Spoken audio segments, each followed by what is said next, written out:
የመጨረሻው ምሮጥ ሰው ነኝ ህይወት ላይና የህይወት ፐርፐዝሽ ምንድነው?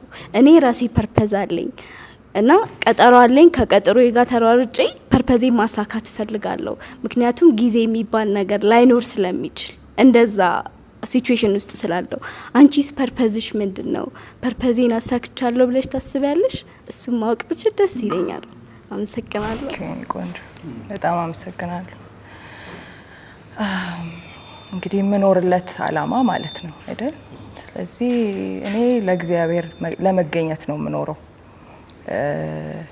እኔ በራሴ መፍትሄ እንዳልሆንኩ ቅድም ስናነሳ እንደነበረው ተለዋዋጭ እና ከሌሎች ተለዋዋጭ ሰዎች ጋር የምኖር እንደሆንኩ ውስን አቅም ያለኝ በጎ ጎን ይኖረኛል እንጂ ሙሉ በጎነት የለኝም። ስለዚህ በጎ በሆነው በማይለዋወጠው ጽኑ በሆነው ሁሉን በሚያቀው እሱን ለማስተናገድ ነው የምኖረው።